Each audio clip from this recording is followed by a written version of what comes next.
ঝাল মশলা দিয়ে যখন গরুর মাংস রান্না করে খেতে খেতে অনীহা চলে আসবে, মুখের রুচি চলে যাবে, ঠিক তখনই বানিয়ে ফেলবেন গরুর মাংসের কোয়াব। হ্যালো ভিউয়ার্স, আসসালামু আলাইকুম। সবাই কেমন আছেন? আশা করি ভালো আছেন। আলহামদুলিল্লাহ, আমিও ভালো আছি। আজকে আপনাদের সাথে শেয়ার করব গরুর মাংসের কোয়াবের রেসিপি। তো আমি এখানে গরুর মাংসের কোয়াব বানানোর জন্য বড় বড় 6 পিস গরুর মাংস নিয়ে নিয়েছি।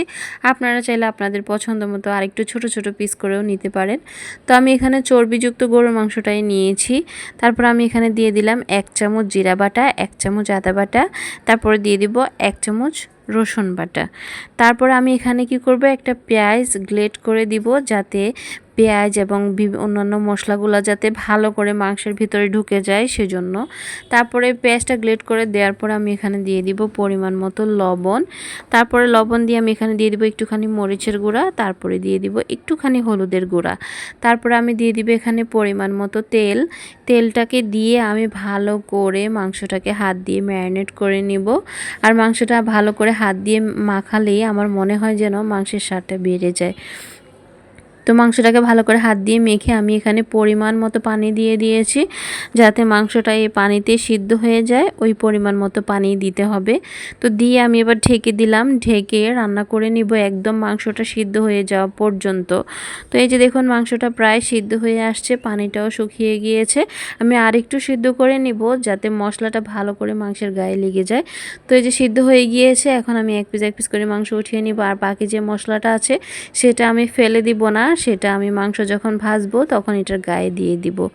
তো এবার আমি আবার চুলা একটা প্যান বসিয়ে দিয়ে দিব রান্নার রেগুলার তেল। তেল দিয়ে এবার আমি এক পিস করে গরুর মাংস ভালো করে ভেজে নিব। আর চুলার হিটটা রাখতে হবে মিডিয়াম টু লো হিটে। অত বেশি হিট দেওয়া যাবে না, তাহলে গরুর মাংসের উপরের মশলাটা পুড়ে পুড়ে যাবে, খেতে একদমই ভালো লাগবে না, তিতে তিতে একটা ভাব চলে আসবে। তো চুলার হিটটা আপনারা অবশ্যই মিডিয়াম টু লো হিটে দিবেন। তো এবার আমি এক পিস করে যে এভাবে ব্রাউন কালার করে ভেজে নিচ্ছি। তো এই গরুর মাংসের কোয়াবটা খেতে কিন্তু অনেক বেশি মজা। চাইলে আপনি বিকেলের নাস্তা অথবা ভাতের সাথে অথবা পোলাওর সাথেও কিন্তু খাওয়া যায়। তো আমার গরুর মাংসটা ভাজা হয়ে গিয়েছে, কোয়াব রেডি। এবার আমি সার্ভ করব। আর এটার উপরে যখন আমি সার্ভ করেছি, পেঁয়াজটা যখন দিয়েছি কোয়াবের উপরে, বিশ্বাস করবেন এটার লুকটা এত বেশি সুন্দর আসছে আর এটা খেতে এত বেশি মজার। আমার তো পরিবারের প্রত্যেকটা মেম্বারের এটা অনেক বেশি পছন্দ।